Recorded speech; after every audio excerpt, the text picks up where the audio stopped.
우리 하나님의 말씀은 요한복음 11장 1절에서 13절 말씀 함께 읽도록 하겠습니다. 요한복음 11장 1절에서 13절 말씀 함께 읽도록 하겠습니다. 신약 성경은 164면에 있습니다. 다 찾으셨으면 우리 한 목소리로 다 같이 한번 읽어보도록 하겠습니다. 어떤 병자가 있으니 이는 마리아와 그 자매 마르다의 마을 베다니에 사는 나사로라. 이 마리아는 향유를 주께 붓고 머리털로 주의 발을 닦던 자요, 병든 나사로는 그의 오라버니더라. 이에 그 너희들이 예수께 사람을 보내어 이르되 주여 보시옵소서, 사랑하시는 자가 병들었나이다 하니 예수께서 들으시고 이르시되 이 병은 죽을 병이 아니라 하나님의 영광을 위함이요 하나님의 아들이 이로 말미암아 영광을 받게 하려 함이라 하시더라.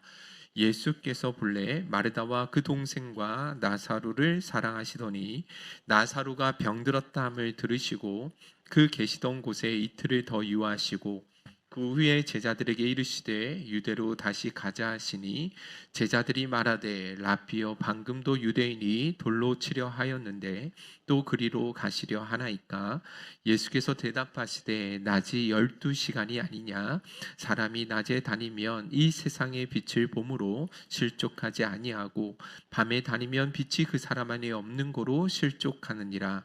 이 말씀을 하신 후에 또 이르시되 우리 친구 나사로가 잠들었도다. 그러나 내가 깨우러 가누라.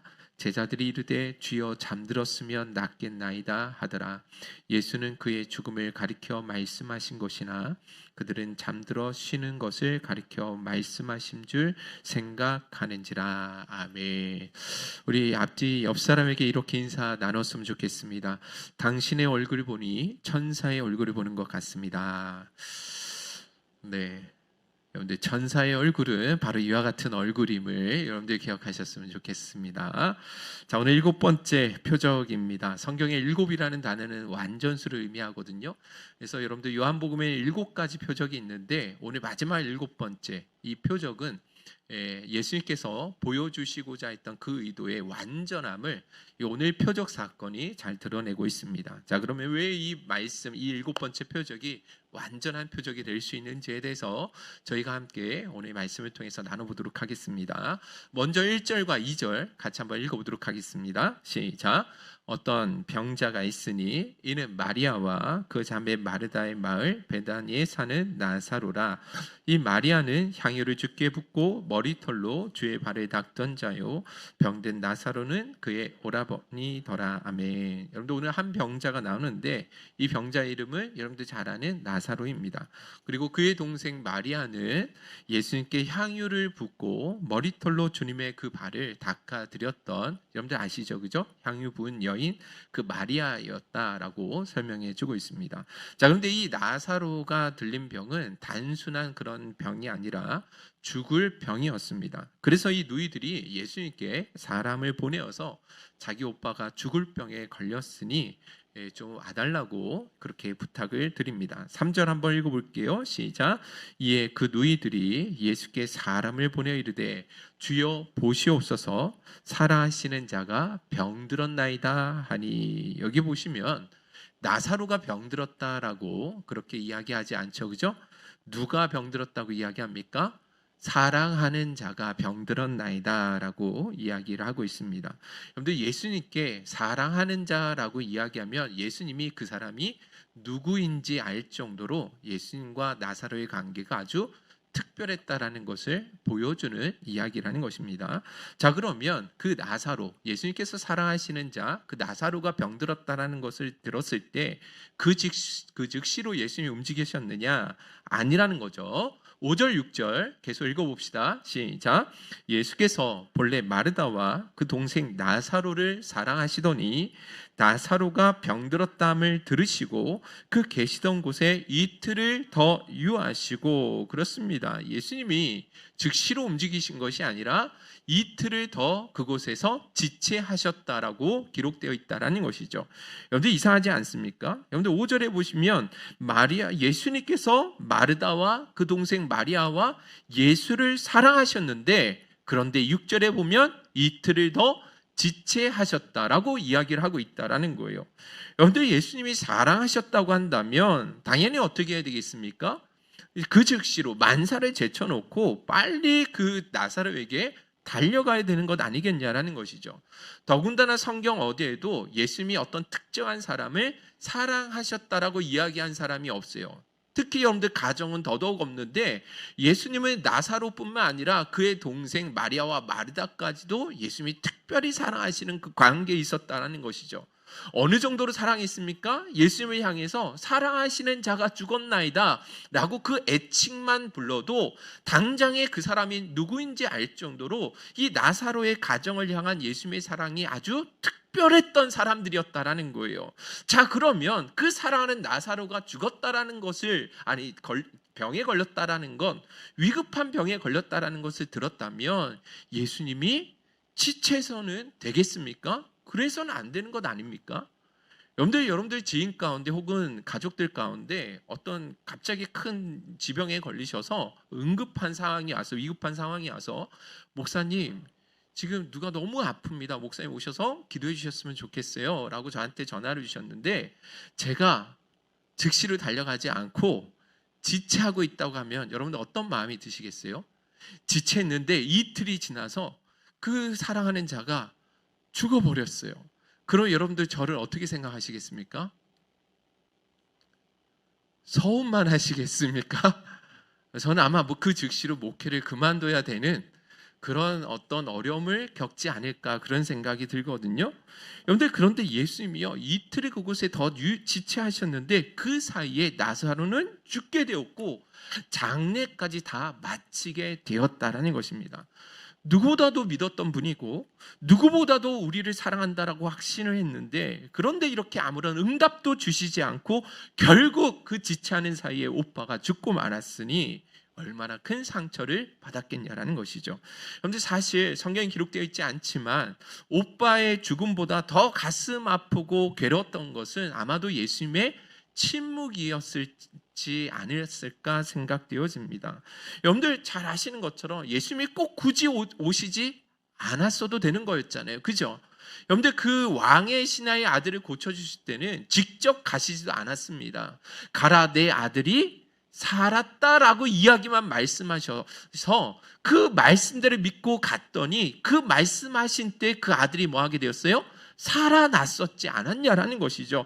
그 측면에서 여러분들 이 두 자매에게는 그 예수님의 침묵이 훨씬 더 괴롭고 고통스럽지 않았을 수밖에 없었다라는 것이죠. 자, 그러면 여러분들 잘 기억해야 되는 것은 사랑하는데 지체하셨다. 여러분들 이것이 대단히 역설적인 것 같은데 오늘 성경은 왜 그것이 그럴 수밖에 없는지를 정확하게 보여주고 있습니다. 아마 이 이유에 대해서는 마지막 설교 끝부분에 하면 여러분들이 다 알게 되시라 생각되어집니다. 자, 그러면 예수님께서 이렇게 이틀을 더 지체하시고 나사로의 장례가 끝날 때까지 가만히 계셨던 이유가 무엇이냐? 여러분들 그것은 다름 아니라 예수님이야말로 우리가 그렇게 두려워하던 죽음을 정복하실 수 있는 참된 생명의 주인 되심을 드러내 보이기 위함이었다라는 것입니다. 여러분들 유대인들에게 있어서 진짜 죽음은 며칠이 지나야 죽음이다라고 생각을 했냐면 4일이 되어야 진짜 죽음이다라고 생각했다라는 것입니다. 그 완전한 죽음이 오기 전까지는 영혼이 한 3일 정도는 이 세상에 떠돌아다닌다라는 생각을 했다라는 거예요. 그런데 4일이 지나면, 즉 나흘이 지나면 육신으로부터 완전한 결별이 주어지고 그래서 다시는 육신으로 살아 돌아올 수 없다라는 생각이 있었다라는 거예요. 물론 성경에 있었던 것이 아니라 당시 유대인들의 생각이 그랬다라는 것이죠. 자, 그 측면에서 여러분들 이 말씀을 보시면 예수님께서 이틀을 더 유하심으로써 뭐 하신 거예요? 나사로의 그 완전한 죽음을 뭐 하신 거예요? 기다리셨다라는 것입니다. 의도적으로 기다리신 거예요. 그리고 예수님께서 나사로에게 찾아가신 때가 언제였느냐? 나사로가 죽은 지 4일이 되는 때, 그때 찾아가신 것이죠. 39절 읽어보겠습니다. 시작. 예수께서 이르시되 돌을 옮겨 놓으라 하시니 그 죽은 자의 누이 마르다가 이르되 죽은 지가 나흘이 되었음에 벌써 냄새가 나나이다. 아멘. 죽은 지 나흘이 되어서 그래서 이제는 썩어 냄새가 나게 되었다라고 기록되어져 있죠. 그죠? 다시 말해서 예수님께서 이 나흘이 되어 썩어 냄새나는 그 완전한 절망의 순간에 찾아오셔서 이 나사로를 살려주셨다라는 것은 예수님께서 단순히 육신의 질병을 고쳐주시는 것을 넘어서 인간의 가장 근본적인 문제, 그 죽음의 문제를 해결해 주시고 생명을 주시는 그 생명의 주인 되심을 나타내 보이기 위함이었다라는 것입니다. 여러분들 그런 측면에서 여러분들 한번 생각해 보시기 바랍니다. 여러분들 인간의 죽음이라는 것이 얼마나 우리를 비참하게 하고 얼마나 두렵게 하는지를 여러분들 한번 잘 아시지 않냐라는 것이죠. 그래서 예나 지금이나 사람들이 이 죽음 앞에 표현할 수 있는 사람이 없습니다. 그건 예수 믿지 않는 사람이나 믿는 사람이나 별반 차이가 없는 것 같아요. 오늘 본문에도 그래요. 이 마리아와 마르다를 한번 생각해 보시기 바랍니다. 여러분들 예수님께서 이들을 얼마나 사랑하셨습니까? 이들 역시도 예수님을 얼마나 사랑하는 마음을 가지고 있었냐라는 거예요. 특히 마리다는요, 이 마리아는 예수님을 위해서 어떠했던 것까지 부어드렸어요? 향유 옥합, 너무나 귀한 자신의 전 재산과 같은 그 향유 옥합을 예수님의 발에 다 쏟아 부어드리고 자기 머리털로 그 발을 닦아드렸던 정말 열심으로 뜨겁게 주님을 사랑했던 사람이거든요. 자, 그러니까 이들이 가졌던 믿음이 보통 믿음이 아닌 것이고 예수님을 향한 사랑도 보통 사랑이 아니었다라는 거예요. 자, 그런데 이렇게 뜨겁게 주님을 사랑했고 누구보다도 믿음이 좋았던 이 자매들도요, 죽음 앞에서는요 똑같더라는 거예요. 예수님께서 나사로의 장례가 마친 후에 뒤늦게서야 그들에게 찾아오셨을 때 이 여인들이 예수님을 향해 뭐라고 이야기했습니까? 21절 32절이죠 21절 읽어보겠습니다. 시작. 마르다가 예수께 여짜오되 주께서 여기 계셨더라면 내 오라버니가 죽지 아니하였겠나이다. 그런데 마리아가 예수님을 뵙자마자 주님이 여기 계셨더라면 내 오라버니가 죽지 않았을 것입니다. 이 무슨 말입니까? 어떻게 예수님이 우리한테 그러실 수 있느냐? 이 하소연인 것입니다. 그런데 마리아는 달랐습니까? 아니에요. 똑같습니다. 32절에 주께서 여기 계셨더라면 내 오라버니가 죽지 아니하였겠나이다. 똑같은 이야기를 하고 있다라는 거예요. 왜 이제 오셨냐라는 것이죠. 일찍 오셨으면 우리 오라버니께서 죽지 않았을 것인데 너무나 큰 상처와 아픔과 원망의 말이 그 말씀 안에, 그 말 안에 다 담겨져 있다라는 것입니다. 그러니까 여러분들 생각해 보면 모든 사람들이요 이 죽음 앞에 다 무너지게 되어 있습니다. 그렇게 믿음 좋고 주님을 사랑했던 사람들 역시도 죽음 앞에 믿지 않는 세상 사람들과 별반 다르지 않게 행동하고 있다라는 것이죠. 자, 그런 측면에서 왜 예수님이 이틀을 지나셔서 찾아오셨느냐? 왜 나사로가 썩어서 냄새 날 때까지 그렇게 지체하셨느냐? 그건 다름 아니라 예수님께서 인간의 가장 큰 두려움, 가장 큰 절망, 가장 큰 그 고통이 있지 않습니까? 그 두려움과 슬픔과 절망을 정복해 주시는 생명의 주인 되신다라는 것을 나타내 보여주시기 위함이었다라는 것입니다. 그 믿음을 우리에게 부어주시기 위해서 이틀을 더 지체하셔서 오신 것이죠. 그런데 예수님이 마르다에게 오셔서 이런 말씀을 하셨어요. 요한복음 11장 23절에서 26절. 사실 요한복음 전체에서 이 말씀이 핵심이거든요. 우리 한번 읽어보도록 하겠습니다. 시작. 예수께서 이르시되 내 오라비가 다시 살아나리라. 마르다가 이르되 마지막 날 부활 때에는 다시 살아날 줄을 내가 아나이다. 예수께서 이르시되 나는 부활이요 생명이니 나를 믿는 자는 죽어도 살겠고 무릇 살아서 나를 믿는 자는 영원히 죽지 아니하리니 이것을 내가 믿느냐. 여러분들 대단히 중요한 말씀이에요. 이 예수님께서 마르다에게 내 오라비가 살아날 거야 라고 말씀했더니 근데 마르다는 전혀 믿기지가 않았습니다. 죽는 사람이 다시 살아난다라는 것, 더군다나 썩어서 냄새가 나고 있는 그 오라버니가 다시 살아날 수 있다라는 것은 여러분들 마르다의 그 가치관 속에서는 결코 일어날 수 없는 일이었다라는 것이죠. 그래서 예수님은 그럼에도 불구하고 뭐라고 말씀하시냐? 나는 부활이요 생명이니 나를 믿는 자는 죽어도 살겠고 무릇 살아서 나를 믿는 자는 영원히 죽지 않을 것이다 라는 말씀을 주신다는 것이죠. 여러분들, 이 말씀이요 대단히 어려운 말씀이에요.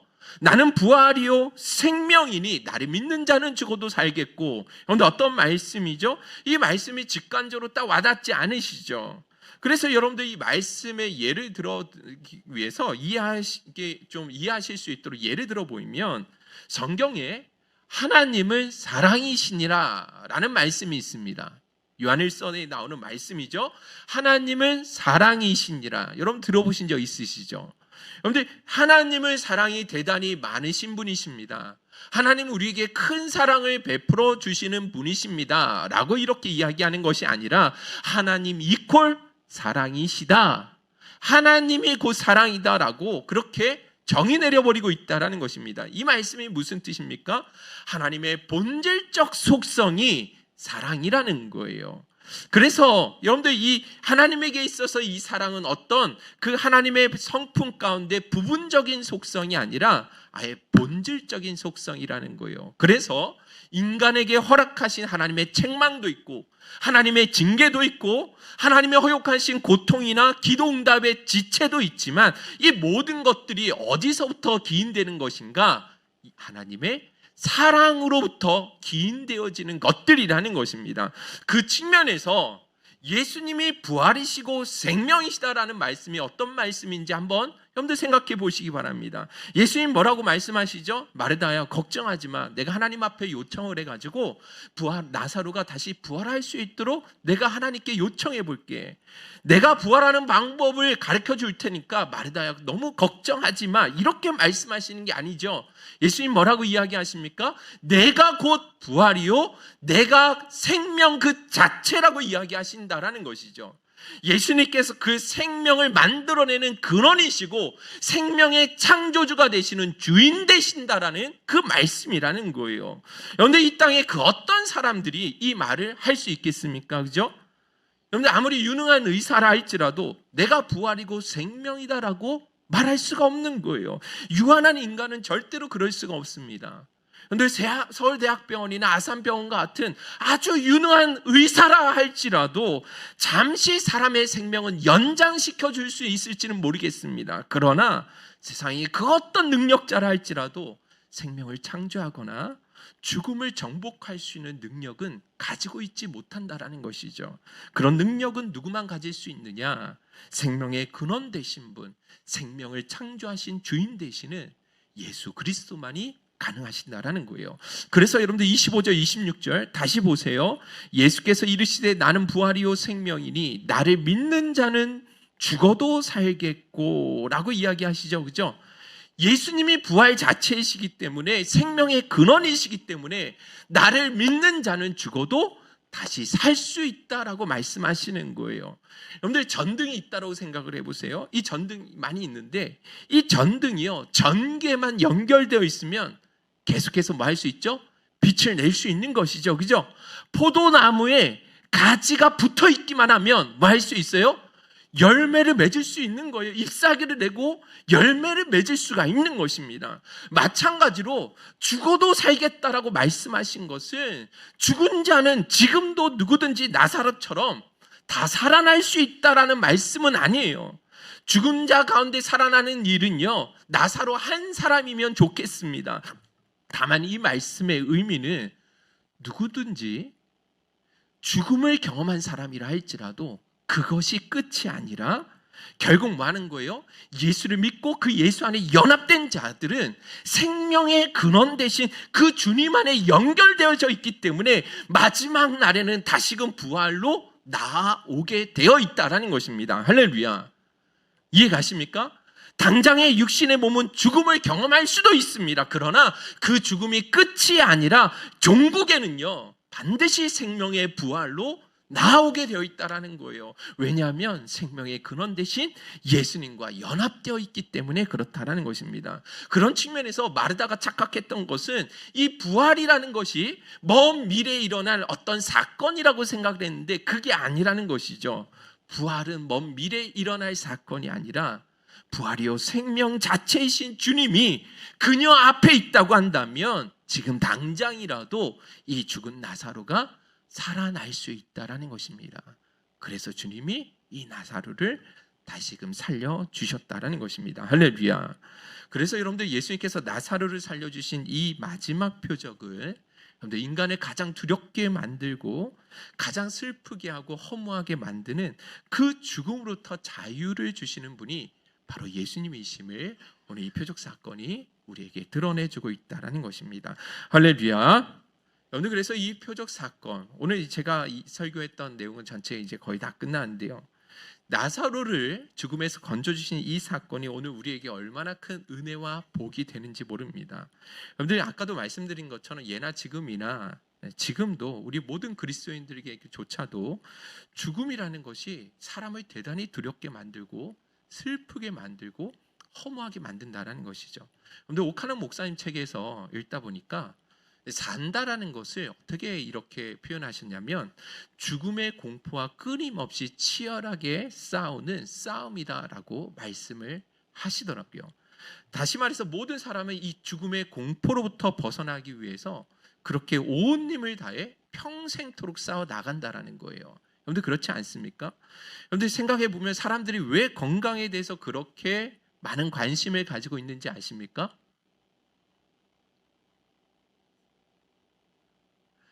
살기 위해서가 아니라 죽지 않기 위해서 죽음과 싸우고 있다라는 거예요. 왜 그렇게 많은 돈을 써가면서 헬스를 하고 영양제를 사 먹고 왜 그렇게 맛도 없는 그 유기농 이 야채들을 계속해서 먹고 있고 또 다이어트를 왜 합니까?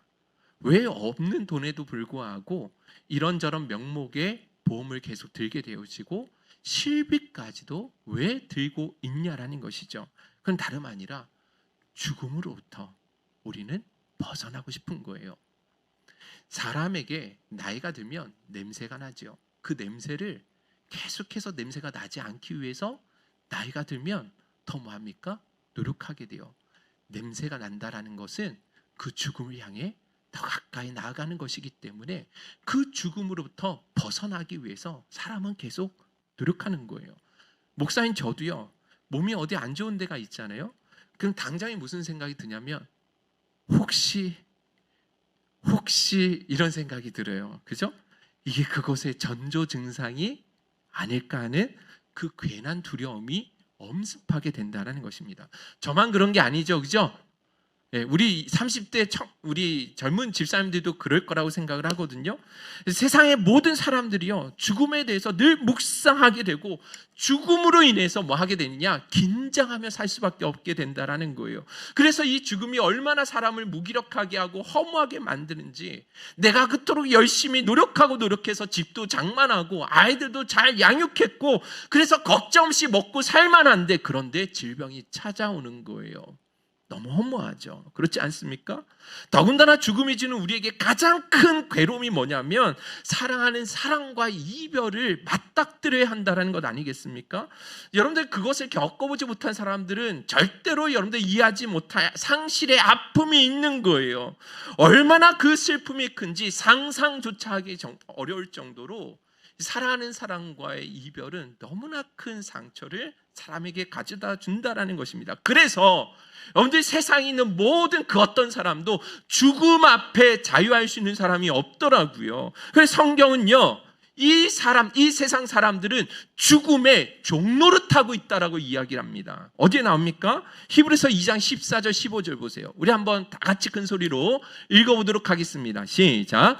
자녀들은 혈과 육에 속하였음에 그도 또한 같은 모양으로 혈과 육을 함께 지니심은 죽음을 통하여 죽음의 세력을 잡은 자 곧 마귀를 멸하시며 또 죽기를 무서워하여 한평생 매어 종노릇하는 모든 자들을 놓아주려 하심이니. 할렐루야. 죽기를 무서워함으로 한평생 매어 종노릇하고 있다라고 말씀하고 있죠. 그럼 누가 그렇게 종노릇하고 있는 거예요? 예, 맞습니다. 죄 가운데 죽을 수밖에 없는 우리 모든 인간들이 다 그와 같은 종노릇을 하게 된다라는 거예요. 항상 죽음 앞에 노심초사하고 항상 긴장해야 되고 어떻게 해서든 이 죽음을 피해 보기 위해서 몸부림치며 우리 모든 사람들이 그렇게 살아가고 있지 않습니까? 이거 당연한 거예요. 그래서 성경은요, 이 죽음을요, 우리 인간의 최종 원수라고까지 이야기합니다. 고린도전서 15장 25절 26절 우리 큰 소리를 읽어봅시다. 시작. 그가 모든 원수를 그 발 아래에 둘 때까지 반드시 왕노릇 하시리니 맨 나중에 멸망받을 원수는 사망이니라. 할렐루야. 맨 마지막에 멸망받을 원수는 우리의 죽음이라고 분명히 성경은 말씀해 주고 있다는 것입니다. 그런데 우리가 살아가는 동안에 그래서 인간에게 주어지는 가장 큰 원수, 이게 죽음이라는 거예요. 이 죽음이 얼마나 무시무시한 것인지 모른다라는 것이죠. 그래서 우리를 평생 종노릇하게 만들었던 이 원수 같은 죽음으로부터 어떻게 해주시겠다라는 거예요? 건져 주시겠다라는 것입니다.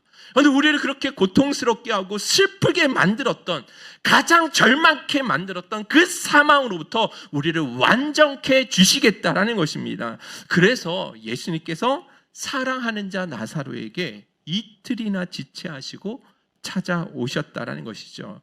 그런데 여기에 보시면 이 사랑이 나사로를만 향한 사랑이 아니죠. 근데 3절에 아까 우리 읽었죠. 이 나사로는 어떤 사람이었습니까? 사랑하는 자, 하나님 주님이 사랑하시는 자였죠. 그런데 이 사랑하는 자 나사로가 바로 예수 그리스도 안에 있는 우리 모든 사람들을 뭐 하는 거예요? 대표하는 사람이라는 거예요.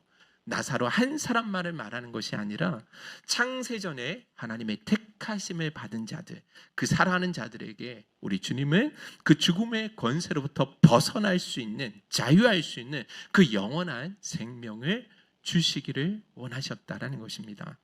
그러므로 여러분들, 우리 주님이 우리에게 주시는 진짜 참사랑, 예수님께서 우리에게 주시는 가장 큰 사랑, 가장 좋은 사랑이 무엇인지 아십니까? 육신의 질병이 찾아오면 그 즉시로 그 질병을 해결해 주시는 것이 아니었던 거예요. 단지 먹고 사는 문제를 해결해 주신다거나 우리 앞에 놓여진 시급하고 다급한 문제를 즉시로 해결해 주시는 것이 예수님의 진짜 사랑이 아니었던 거죠. 예수님께서 우리에게 주실 수 있는 진짜 참 사랑은 죄로 인해서 죽을 수밖에 없었던 바로 그 죽음으로부터 자유케 하시고 영원한 생명을 주시는 일이 우리에게 보여주실 수 있는 최고의 사랑이었다라는 것입니다. 할렐루야. 그래서 나사로의 애칭이 바로 사랑하시는 자였고, 그 사랑하시는 자에게 질병을 바로 해결해 주시는 것으로 당신의 사랑을 나타내신 것이 아니라 오히려 죽음으로부터 부활케 하심으로써 그 사랑을 완전하게 보여주셨다라는 것입니다. 오늘 이와 같은 사랑을 저와 여러분들이 받고 있음을 꼭 기억하실 수 있기를 주님의 이름으로 축원드립니다. 자, 끝으로 마지막으로 한 가지만 여기에서 더 여러분들이 기억하셨으면 하는 것은, 여러분들 이와 같은 은혜를 우리가 누리기 위해서는 예수님께서 당신이 반드시 대신 죽어주셔야 하는 그 희생의 죽음이 필요했다라는 것입니다. 그런데 예수님께서 나사로가 있는 유대를 향해 가자고 했을 때 제자들이 뭐라고 걱정했는지 아시죠? 8절 같이 읽어봅시다. 시작. 제자들이 말하되 라삐여, 방금도 유대인들이 돌로 치려 하였는데 또 그리로 가시려 하나이까. 여러분들이 방금 전에 유대인들이 돌로 치려 했다라는 것은 10장에 일어난 사건을 의미하거든요. 10장에 가보시면 예수님께서 솔로몬 행각에서 말씀을 전하실 때 하나님과 나는 하나라라고 이야기했을 때 신성모독이다 해가지고 유대인들이 돌로 쳐서 죽이려고 했거든요. 그래서 예수님이 어떻게 이것을 피해서 이 요단강 건너편에 계셨던 거예요. 자, 그리고 예수님께서 이 나사로를 죽음에서 살려주신 일로 인해서 어떤 결과가 나타내냐? 요한복음 11장 53절입니다. 우리 다 같이 읽어보겠습니다. 시작. 이날부터는 그들이 예수를 죽이려고 모의하니라 그랬습니다. 산에 들인 공의회, 지금 말하면 국회의사당 같은 그 공의회에서 예수를 죽이기로 결의하고 뭐 하는 거예요? 모의를 하는 결정적인 계기가 되었다라고 기록하고 있습니다. 그 측면에서 여러분들 나사로의 부활을 위해서는 반드시 필요했던 것이 예수 그리스도의 죽음이었다라는 것을 보여주는 것이죠.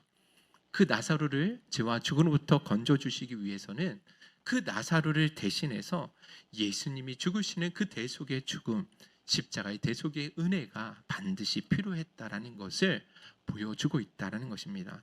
그래서 여러분들이 진정한 사랑은 무엇이냐? 친구를 위해서 자기 목숨을 내어주는 사랑이 최고의 사랑이라고 말씀해 주셨죠. 그리고 나사로를 우리 주님이 사랑하셨는데 어떻게 사랑하셨습니까? 나사로와 같은 우리를 사랑하셨는데 어떻게 사랑하셨다고요? 말로만 사랑하시는 것이 아니라 당신의 목숨을 내어주심을 통해서 우리를 사랑하셨고 또 그 사랑으로 너희도 서로 사랑하라고 말씀하셨던 거예요. 요한복음 15장 12절 13절 다 같이 읽어봅시다. 시작. 내 계명은 곧 내가 너희를 사랑한 것 같이 너희도 서로 사랑하라 하는 이것이니 사람이 친구를 위하여 자기 목숨을 버리면 이보다 더 큰 사랑이 없나니. 아멘. 사람이 친구를 위하여 자기 목숨을 버리는 사랑, 이보다 큰 사랑이 없는데 예수님 바로 이와 같은 사랑을 우리에게 베풀어 주셨다라는 것입니다. 그리고 그 사랑으로 인해서 우리에게 영원한 생명과 자유를 그 죽음으로부터 벗어나서 얻을 수 있게 되었다라는 것이죠.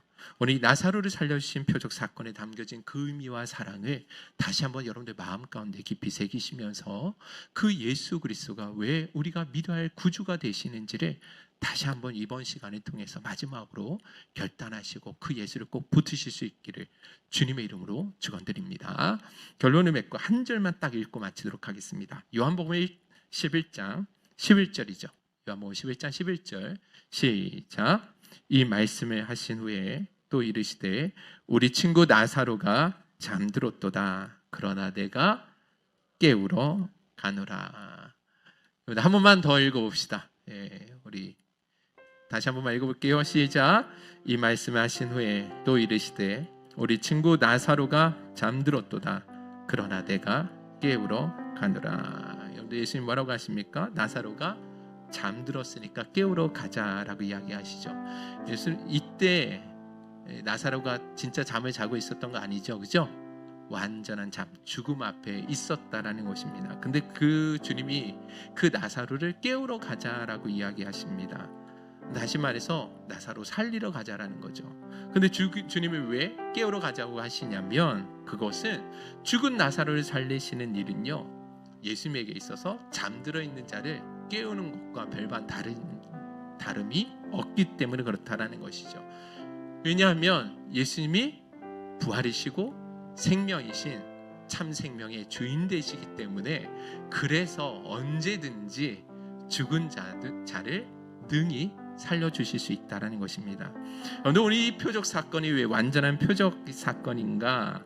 앞선 표적들은 인간의 배고픔을 해결해 주셨고 질병을 고쳐주셨고 눈을 열어주시는 표적들이었는데 이 마지막 표적은요, 우리 인간에게 있어서 근본적인 문제, 가장 큰 원수, 그 죽음으로부터 건져주시는 그 표적이 오늘 이 말씀 가운데 있는 것입니다. 그래서 이 표적이 완전한 표적인 거예요. 우리가 믿고 의지할 분이 우리 가운데 왕노릇했던 그 마지막 원수인 죽음까지도 정복하신 그분이 바로 예수 그리스도라는 것을 분명하게 선언하고 있기 때문에 완전한 표적이라는 것입니다.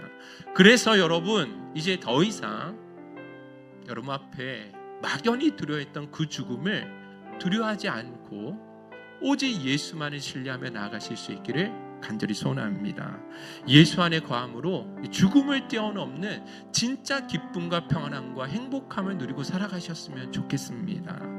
우리가 믿는 주님이 부활이시고 생명이시기 때문에 우리가 그 주님 안에 거하고 있다고 한다면 결국 육신은 죽음을 맞이한다 할지라도 그 마지막에는 주님처럼 반드시 부활하게 된다라는 것이죠. 할렐루야.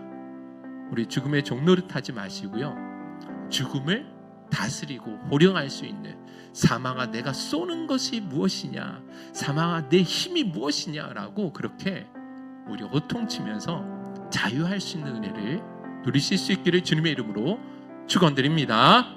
할렐루야. 찬양하며 나아갑시다. 주 예수 나의 산 소망, 가사를 생각하시면서 함께 믿음으로 선포하며 나갔으면 좋겠습니다. 깊은 절망에 수렁 가운데 주님께 갈 수 없던 우리, 어두운 밤 중에 하늘을 향해 주의 이름 나 부를 때, 어둠을 뚫고 오신 주 사랑, 나의 절망 거두셨네. 주님의 공로 다 이루셨네. 주 예수 나의 산소, 그 누가 주의 잠이, 그 누가 주의 잠이라 알아. 한없는 은혜 증량할까. 영광을 떠나 이 땅에 오신 죄가 되신 구주 예수, 주의 십자가 내게 말하네. 영원히 나 용납됐네. 아름다우신 나는 주의 것 그리스도 나의 산 소망. 할렐루야 주를 찬양하여라. 할렐루야 자유케 하셨도다. 죄의 저주 끊으신 주께 구원이 도다. 주 예수 나의 산 소망. 유다의 사자 내 몸에 부활의 호흡 시작됐네. 유다의 사자, 유다의 위엄찬 선포, 위엄찬 선포. 사망이 무너졌도다. 이제 사망이 무덤이 더는 우리를 주장할 수 없네. 유다의 사자 위엄찬 보여. 사망이 무너졌고, 사망이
결단하며 기도하며 나갔으면 좋겠습니다. 아직도 세상에 많은 사람들은요, 아프지 않고 늙지 않고 죽지 않기 위해 일평생 몸부림치며 노심초사하며 살아가지만, 그러나 주님을 우리에게 나는 부활이요 생명이니 나를 믿는 자는 죽어도 살겠고 무릇 살아서 나를 믿는 자는 영원히 죽지 아니라 라고 선포해 주셨습니다. 그러므로 그 예수를 믿는 우리는 더 이상 사망에 매여 있는 자가 아니라, 그 사망의 종로를 탈 자가 아니라 오히려 그 사망을 정복하고 참된 자유와 생명을 누릴 수 있게 된 자들이라는 것입니다. 오늘 이 확신을 가지고 하나님 앞에 기도하며 나갈 때 주님 오직 예수만이 부활이요 생명이심을 잊지 않게 하여 주옵시고, 그 생명의 근원 되신 예수님만을 더욱 붙들며 나가게 하여 주옵소서. 죽음 앞에 더 이상 두려워하거나 낙심하지 않게 하여 주옵시고, 죽음을 뛰어넘는 영원한 천국의 소망을 가진 자로 살게 하여 주옵소서. 우리 주여 한번 부르시네 기도하며 나가도록 하겠습니다. 주여